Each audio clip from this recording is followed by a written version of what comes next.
Oh good, you're still alive! Hi, I'm LethalBenzine, and today I want to introduce a new installment on my channel. Welcome to the Lethal Library! So one of my favorite ways to pass the time is by reading. I love all types of different books, so I thought what better way to share my love of reading than to have a bit of this channel that's dedicated only to books. And that's why we're in my library today. This is my bookcase. I bought this in a junk shop in Florida. The lady wasn't going to sell it to me because the glass was missing and she thought I wanted it as a display wardrobe. And I was like, actually, for what I want it for, that's perfect. And she was like, what are you going to use it for? I said, I want a place to put all of my books so that I can display them and go and pick one out. And she thought it was a really cool idea, which, I mean, it looks really cool. It's a very medieval looking piece. I love how the top is curved. I love the color of the wood, and the little clasps and things that they used on it are amazing. So I kept it just the way it was when I got it from the shop. I did vacuum it out though before I put anything in it. And this is just a lovely little home for my books and my little trinkets up there. I have my Harry Potter, I have a Pikachu, I have some crystals and things, and it all seems to fit perfectly. So in this little segment on my channel, I'm going to be talking about books that I'm currently reading, books that I want to read, that I've recently purchased, books that I have read and reviewing, my thoughts and first impressions on them. So this is just going to be a little place where I can share my ideas and my favorite books with you. So feel free to leave me any recommendations of your favorite books or your favorite authors. We can share the love of books together.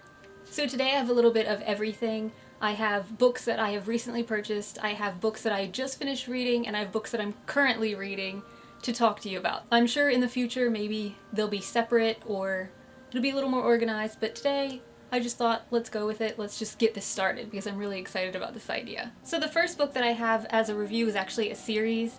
It's a series by Danielle Vega called The Merciless 1 and 2, and there's a third book in the works which I'm really excited about. This is what they look like. And these are gorgeous books. I love the covers, I love the colors that she used. The third one looks like it's going to be holographic, which is amazing. I love shiny things. So these books are really neat in the sense that they are about the occult, if you couldn't tell. I mean, there's a lot of hints here. I love the inside of this one as well. I like the black on gold. It's just really nice. And the pages are really like thick. So I just recently purchased these over the summer. I read this one. This is the first book in the series, and then I immediately went and read the second book because I hate when you have a long space in between and you feel like you forget parts. So the first book wasn't exactly what I expected.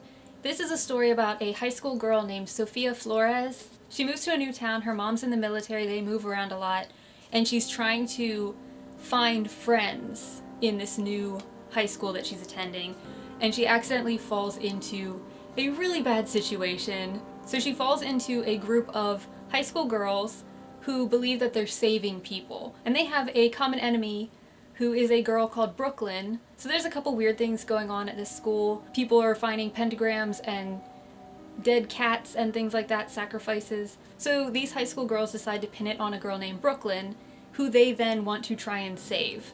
And this unfolds, I thought this was going to be a long-term story of like a girl's year in high school. This whole book unfolds within like 3 days. I definitely thought it was going to be a longer time period to like ease into everything. Everything happens quite quickly. This was a really good book. It was interesting, it was just very fast-paced, didn't give you much time to get to know the characters, but that brings me to the second book. This is The Merciless Part 2, and this one I actually liked so much better. This one unfolds a lot more like I thought the first one would. This is a longer time period. This is the second half of Sophia's story. She moves from that high school. After everything that happened, she moves into a boarding school. So she actually starts to make real friends in this boarding school, and then things start to go wrong again. It seems like she has a bit of a black cloud following her around. It seems like evil just happens to find her wherever she is. Oh, I should also mention that the boarding school she goes to is a Catholic boarding school. She meets a boy at this Catholic school and his name is Jude, but Jude has a very dark secret. So you get to learn a lot about what goes on behind closed doors in this twisted boarding school. I found this one to be a little more exciting than the first book, and you actually get to know the characters and care for them a lot more than the ones in the first book. So I liked this one so much more, and I finished it very quickly. I will say that this book is not for like the lighthearted. If you don't like gore and you don't like descriptions of torture and things like that, you're not gonna like this series. I would just give it a skip if that's the case. I don't want to say I enjoy it, but I don't mind it being in a book or being on a show or something like that. I wouldn't want to see it in person, but if it's in a book, that's fine by me. So I actually really enjoyed these books. I loved the second book, and I'm looking forward to the third one. I believe she said that the third book is going to look back on Brooklyn's history. Brooklyn is the girl from the first book who the girls from the high school tried to save. I won't say if it worked or not. I'll just say they tried to save her, thinking that she was evil. Is she evil? I don't know, read the books. There's also another book called Survive the Night. I'm not sure if it ties into these two books or if it's its own separate story, but I'd also like to read that one when I get a chance. Overall, I recommend these two books, definitely.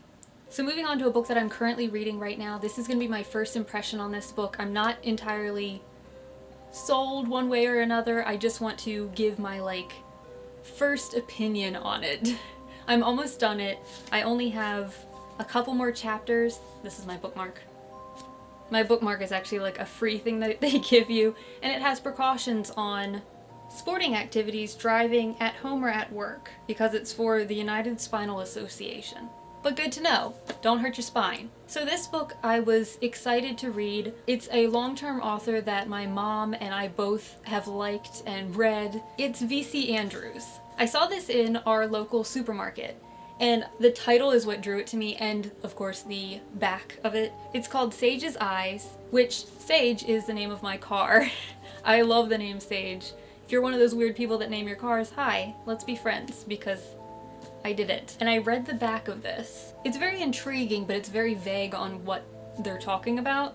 So the back says, "My parents watch me obsessively for signs of evil. They don't let me out. They keep me away from other people, and I'm beginning to think maybe they're right to." So that to me, I was like, ooh, I'm very intrigued. I want to know more. So I picked up this book. It was only about $8, and I was like, you know what? I haven't bought a book in a while. A week? But I'm gonna give this one a try. So I just recently started reading it. I was reading a couple other things and finishing them up. I'm on chapter 18 out of 20. And immediately, within the first couple chapters, I could tell that this was not the author V.C. Andrews. I've only read her Flowers in the Attic books before. I read the first three, I think, the first 3 or 4 of these. They got really depressing. So I put them away for a bit, and I'm gonna revisit them. This is V.C. Andrews, if you didn't know. Immediately, I could tell that there was a difference in the writing style, which I was like, that's weird, it doesn't sound like her. I mean, it has her name on it. She has a very unique voice and way of writing. Her writing style is very unique. When I was reading this book, I was noticing a lot of cliches. 2 cliches in one sentence. So I put my little bookmark in, I went on my phone, and I Googled this book. Turns out, V.C. Andrews is dead. I did not know this. I don't know if I'm the only one. So apparently, she passed away and her family wanted to continue her writing legacy, as you do. So they hired a ghostwriter to continue her stories and finish up her series and things like that. So I looked it up online. It says, on December 19th, 1986, V.C. Andrews died, and the last 3 remaining books, Fallen Hearts, Gates of Paradise, and Web of Dreams, which she had started, were finished by a carefully selected ghostwriter, Andrew Neiderman. Neiderman continues to write for Andrews long even after her death. So this hit me in a weird place. I love her writing style, I love her stories, I like how dark they get and how dreary they are. This one was like someone trying to be a teenage girl and make it as relatable as possible. It just kind of hit me in a not so great way. I wasn't really sold on this book, and I still am not. I'm waiting for the final chapters to wrap everything up. It took me 3 chapters to get past the prologue. The prologue is just these couple of paragraphs that are supposed to intrigue you into reading the book. I read that. It took me 3 chapters to get to that and then past it. It's a very slow-moving story. The first 5 chapters are just this girl telling you how much she does not know. I'm like, okay, we get it. You know nothing. We can move on now. So this is a story about a girl named Sage Healy. She's 16 years old. She's adopted. She's known this since she arrived with this family. They never tried to hide it from her, but they're very secretive. They don't tell her anything about her family history, about themselves. She basically has no idea who she is, where she came from or why she's there. Sage starts to realize that she can do things. She can manipulate people, manipulate objects, so she wants to learn more about why this is happening to her, but her family is so, like, closed-lipped about it. So Sage bounces around from different high schools because she doesn't quite fit in. The other kids can pick up on it when she starts predicting the future, when she starts telling them what to do and things happen because of it. So she's trying to control her like premonitions, her visions, things like that. And then she meets a boy named Summer who can kind of do what she can do. He immediately picks up on things that she never told him. He knows her phone number. It's kind of stalkerish, to be honest. So he starts to challenge her family, to tell her who she is and why she can do what she can do. And he tells her not to let anybody hold her back. I'm still trying to figure out if she's gonna learn anything in these last couple chapters because she still knows nothing. The only thing she's done is snuck out to have parties and meet this boy. When's something gonna happen? So this one I'm not thrilled about. I wouldn't really recommend you buy this one. If you have a friend who has it or if you can find it at your library, I would read it there. It even says in this book, which I just found last night, following the death of Virginia Andrews, the Andrews family worked with a carefully selected writer to organize and complete Virginia Andrews' stories and to create additional novels, of which this is one, inspired by her storytelling genius. For Gene Andrews, who so wanted to keep his sister's work alive. Which I find that really sweet. It's just a bit of a bummer that this one doesn't hit all the like marks for me. I would say if you're curious about this writer, go back to the original Flowers in the Attic. All of those series were like very controversial, very dark, but very good. If you're looking for something with like depth and meaning, I would definitely read these books. I mean, they're not happy stories. And just recently I saw the movies on Lifetime. They made a whole range of the movies for each of the books, and I like the movies. The acting's a bit eh. But it's good. I mean, if that helps people pick up a book, fine. Do it. Great. This one's not so much of a recommendation for me. Sorry. So these last two books that I have are my newest babies into my wonderful collection of books. I'm really excited about these. I've been looking for a long time. So these next books are collector's editions. I found them at Costco, my nearest Costco. I had to go to two different ones because they were out of the one book that I wanted, that I was actually searching for. So I'm really excited to show you these. I think they'll look amazing if I get an actual library one day. I want one with like the little ladder that I can swing around on like Belle does. I think my bookcase here is pretty full up.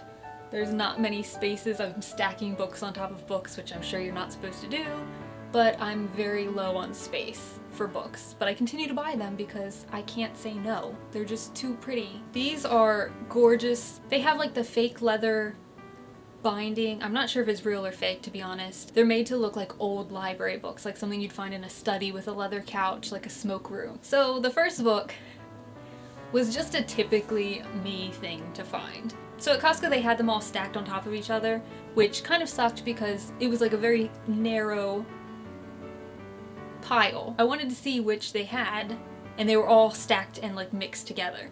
So I was going through this pile, knocking things over, of course, because I'm very clumsy, and people were staring at me. I didn't care. I saw just the corner of this cover, just like the very edge. I saw green and gold and pulled it out because that to me was like, ooh, that's really neat. Looked at the cover and was like, that's so typical. That is so typical of me. This is the first book that I got. This is Jane Austen. Of course it is, but look at this cover. It's just gorgeous. This is the back. I love the red leaf on here. I love how it pops against the green. It's got a lady. So this book actually contains 4 of her novels. It's not just one. It's very thick. Look at the gold. The gold pages, aren't they gorgeous? I don't know if it'll pick up on camera. The inside, it's just a glorious book. And it has the lovely ribbon that's attached bookmark. I love when books do these. I think all books should have these, to be honest, because then nobody would ever have to search for a bookmark. So this one contains Sense and Sensibility, Pride and Prejudice, Emma, and Northanger Abbey, which I have only read Pride and Prejudice, I think. I started Sense and Sensibility and never finished it, so this I'm like very determined to actually read. I've heard good things about her books, the other books that I haven't read. I know she's like a typical classic writer for young girls, and I really love her strong characters. She always makes a really strong female character that doesn't need marriage, that doesn't need a man to validate her, and I think that's really neat. Hopefully that carries on in the other novels, or else I'm just talking about one. I don't know. I actually took pictures of this and put it on my Instagram. I'm probably gonna take more of both of the books that I got because they're just gorgeous. Like if you had a study and this was just sitting up on your shelf, it would be amazing. I just can't get over how pretty they are. The pages are thin, but they're not too thin, you know, like those one books that you touch it and the page just falls apart. I feel like this is still readable. I know it's a collector's edition, so I'm not sure if you're actually supposed to read them, but it's a book and I'm gonna read it, regardless. Hopefully I don't rip any pages though, because I'll be very upset. I also love how they spoke back in the day. They had the neatest way of like expressing themselves. I don't know if it was just in writing or if they actually spoke like that, but I hope that they did. And I've seen the movie with Keira Knightley so many times, I feel like I would have it memorized. I'm not entirely sure if I've read the book or if I've just seen the movie so many times that I know it. I know Mr. Darcy and the Bennet family and everybody, and I love it. It's a great story. There's a lot of twists and things that you wouldn't expect from a writer back in the day. She's one of the more like celebrated classic novelists, and I think that's awesome that a woman could hold that title. Now this book is the one that I'm extremely excited about. I had to go to 2 different Costco's, as I said, to find this one. This is The Adventures of Sherlock Holmes and Other Stories. Now if you don't know me, you won't know that I am a huge Sherlock fan. I love the BBC show, but I've never read an actual Sherlock story. And I feel like to be a Sherlock fan, that's like an ultimate no-no. Like you have to know it and read it and live it and breathe it. So this is a collection of Sir Arthur Conan Doyle's stories of Sherlock Holmes. I'm really excited to read them. I've never read any of them. I was so excited to find this one at the store. I did find one, but somebody had scraped the back of it off and I wasn't gonna buy that one, so we had to go to a different one. Look at this back. There's a violin, there's a teapot, there's a British flag on there. It's a gorgeous book. I love it. I love the key on the side. Again, it has another one of these ribbons to hold your place. It has the gold pages, which I love. They're beautiful. This is the inside of this one. The page markers at the top are little pipes. I love it. It's a very lengthy book. I mean, this will take me a while to get through. And I feel like once I finish this, I can actually call myself a Sherlock fan. So that was my first Lethal Library segment, and I hope you enjoyed it. I want to do more of these. I'm constantly reading and picking up new books, so I feel like this will be something that I can keep up with. So if you love books as much as I do, feel free to send me recommendations and talk to me about it. We can create our own little Lethal book club or something. Also, let me know if you have any of these books or any of the collector's editions. I was very tempted to buy all of them, but I knew I should be a little more choosy on it. I don't have that much space. So these are the ones I went with, and I'm happy with them. I'm excited to read them and put them on my shelf somewhere. If you've read any of these books, let me know what you thought and if you liked them and if you would recommend them. So thanks for watching, and I'll see you next time. Bye!